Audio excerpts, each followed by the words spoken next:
అంటే ఇంకొకటి కూడా వచ్చింది సార్, ఆవిడకి అదే ఆ కామెంట్లో చూసి చెప్తాను, ఆవిడకి రాజకీయాలు ఎందుకు అని మీరు కామెంట్ చేశారు.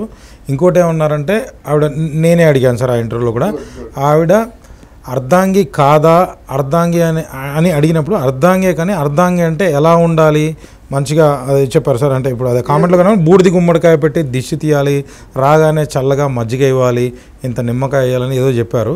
సో అర్ధాంగి అంటే అలా ఉండాలా. ఈ రోజుల్లో కూడా కొంతమంది అయితే దానిపైన మీ పైన అంటే విమర్శ చేశారు అంటే మీరు చెప్పిన దానికి. సో దానికి మీ సమాధానం ఏంటి సార్? చాలా సూటిగా సమాధానం చెప్తానండి.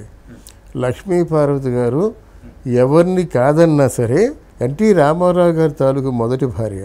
బసవతారకం గురించి మాత్రం ఇప్పుడు అబద్ధం చెప్పలేదు. ఆవిడని గౌరవించారు, చాలా నెత్తిన పెట్టుకున్నారు. అక్కయ్య అక్కయ్య అని చాలా ఉన్నతంగా సంబోధించారు. ఒక్కసారి ఆవిడ మాటల్ని మనం బేస్గా తీసుకొని ఆ అక్కయ్య తన భర్త పట్ల ఎలా ప్రవర్తించిందో మనం పునరావృతం చేసుకుందాం, ఆత్మపరిశీలన చేసుకుందాం. ఆ అక్కయ్యకి ఇంటికి వచ్చే వాళ్ళకి టీ ఇవ్వడం తప్ప మిగతా విషయాల్లో జోక్యం చేసుకోవడం తెలీదు. ఆ అక్కయ్య బయటికి వెళ్తున్నప్పుడు ఎన్టీ రామారావు గారు మా బ్యాక్ పాకెట్లోనో ఫ్రంట్ పాకెట్లో ఉన్నాడు అనుకునే వాళ్ళకి ఎవరికి తెలియని విషయం ఏంటంటే, భూతాలరాజు గారు రానిదే ఆయన షూటింగ్కి బయలుదేరేవాడు కాదు. ఆయన ఎన్టీ రామారావు గారికి దిష్టి తీయడానికి మాత్రమే ఉండేవాడు అన్నమాట. రామారావు గారి వల్ల ఆయన పాపులర్ అయ్యాడు అన్నమాట. సరేనా?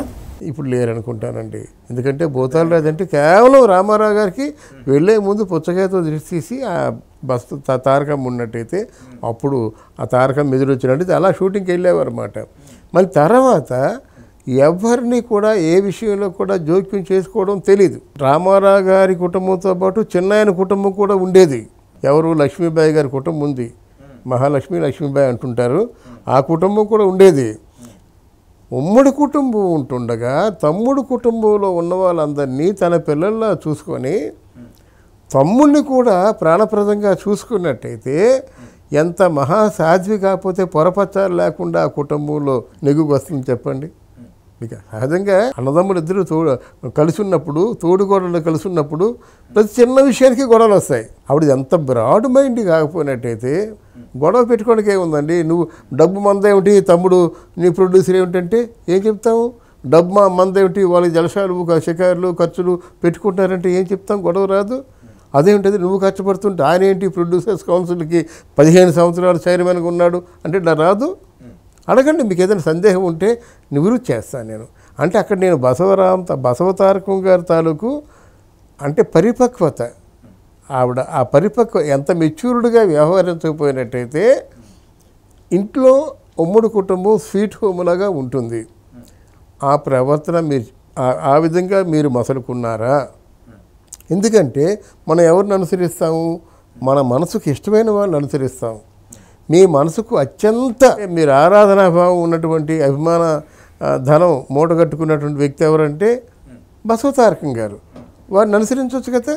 అందువల్ల ఇక్కడ ఏంటంటే ఆవిడ రాజకీయాలు జోలికి అనుసరించవచ్చు కదా మీరంటే ఆవిడకి అది నచ్చు ఉండకపోవచ్చు, నేను ఇలా ఉండాలని అనుకోవచ్చు కదా. నచ్చడం నచ్చకపోవడం ఎలా ఉంటుందంటే, నచ్చకపోతే అసలు ఆవిడ ప్రస్తావనే ఉండదండి.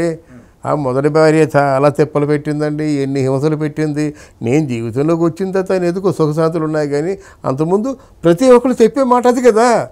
ఆవిడ అలా చెప్పలేదు. బసవతారకం గారిని చాలా హైలైట్ చేశారన్నమాట. అక్కయ్య అక్కయ్య అనే మాటకి అంగుళం జవదాట్లేదు మాట.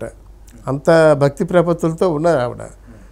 నేను చెప్పేది ఏంటంటే, సరే ఆవిడ లేని లోటు తీర్చడం కోసం మీరు వచ్చారు. ఆయన ప్రాణాపాయ స్థితిలో ఉన్నారు, దయనీయమైన పరిస్థితిలో ఉన్నారు. ఆయన ఆరోగ్యాన్ని కాపాడుకోవాలి, ఆయన మానసిక స్థితిని కూడా పదిలపరచాలి. ఆ ప్రయత్నం మీరు చేశారా? ఆ ప్రయత్నం చేస్తే ఈ రాజకీయ ప్రస్తావన ఎందుకు వచ్చింది? తృతీయ శక్తిగా మీరు ఎందుకు పేరు తెచ్చుకున్నారు? ఈ టెన్షన్లన్నీ మీకు ఎందుకు? మీ ఇద్దరు తినడానికి ఏమో డబ్బులే ఉండవా? రామారావు గారు పిలిపించినట్టయితే డబ్బులే రావా? ఇది నా తాలూకు అనుమానం. ఒకవేళ నివృత్తి చేస్తే నివృత్తి చేయొచ్చు. అనుకూలవతనే భార్యకి పేరేంటంటే మరో పేరు అనుకూలవతి. ఎవరైనా కావచ్చు. అంటే భర్తకు అనుకూలంగా ఉన్న స్త్రీమూర్తినే అనుకూలవతి అంటారన్నమాట.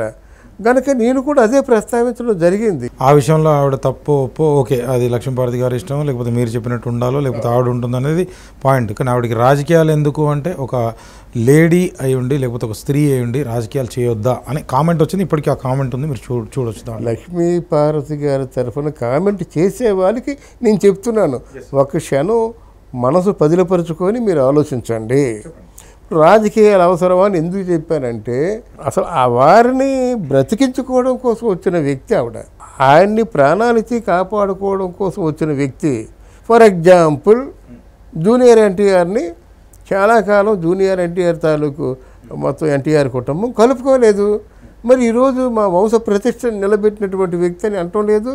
ఆ సంగతి మీకు కూడా తెలుసు కదా, చాలా మంది కూడా అనుకుంటున్నారు. అలాగే 3 సంవత్సరాల తర్వాత కలిసి ఉన్నట్టయితే మనకి వాళ్ళకే సిగ్గొచ్చేలాగా మీ ప్రవర్తనతో తిప్పుకున్నట్టయితే, ఎందుకంటే మీరు జ్ఞాని.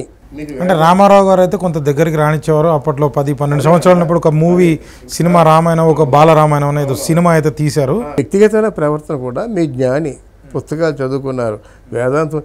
ఏది శాశ్వతం కనుక పంతాలు పట్టింపులు, ఏది శాశ్వతం కనుక పగలు కుట్రలు కక్షలు కార్పణ్యాలు, ఇవన్నీ శాశ్వతం కాదని మీకు తెలియదా? మీ ప్రవర్తనతో కుటుంబాన్ని మార్చుకోలేరా? మీ ప్రవర్తనతో కుటుంబంలో ఉన్న పెద్ద ఆయన ఎన్టీ రామారావు గారికి మనశ్శాంతిని ఇవ్వలేరా? ఆయన టెన్షన్ పడకూడదు, టెన్షన్ పడినట్టయితే ప్రాణాలకే అపాయం అని తెలిసిన తర్వాత మీ వంతు బాధ్యత కాదా ఎన్ని టెన్షన్ పడకుండా చూడడం? ఇవే నా సూటి ప్రశ్నలు. అందువల్ల ఆవిడ తాలూకు బాధ్యత ఉంది. ఆ సమయంలోనూ రామారావు గారి తాలూకు ప్రాణాలకే హాని ఉంటుందన్న సమయంలో మీకు రాజకీయాలు అవసరమా? అవసరం లేక మీ తాలూకు మీరు పుట్టడమే ఆయన కోసం పుట్టినప్పుడు మీ జీవితానికి అర్థం పరమార్థం ఆయన కాపాడుకోవడమే నా ఉద్దేశం. రాజకీయాలు కాదు. ఎవరుంటారు రాజకీయాల్లోనూ? 5 సంవత్సరాలు ఉంటే పోతారు. మీరు సింహాసనం మీద కూర్చుంటే జేజేలు పలుకుతారు, దిగిపోతే చీచీలు కొడతారు. అది వేదాంతపరంగా ఆలోచిస్తుంటే కదా, నిన్న పువ్వులు విసిరిన వాళ్ళే ఈరోజు రాళ్ళు విసురుతారు.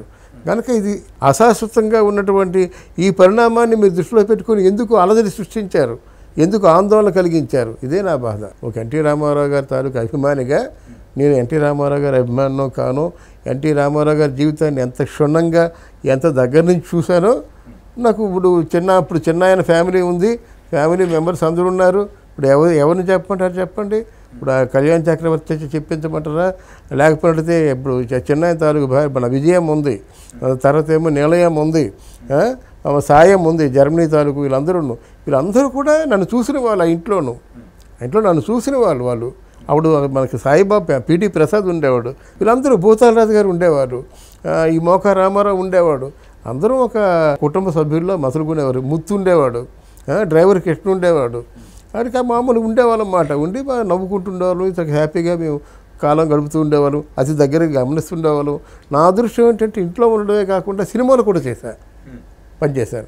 కనుక ఆయన నేచర్ తెలిసిన మనిషిగా ఏమిటంటే ఇలా ఉంటే బాగుండేది. ఆవిడ ప్రవర్తనతో అందరినీ కొంచెం పరివర్తన వచ్చేలా చేసినట్టయితే వాళ్ళే సిగ్గుపడిపోయేవారు కదా అని నా ఆలోచన అది.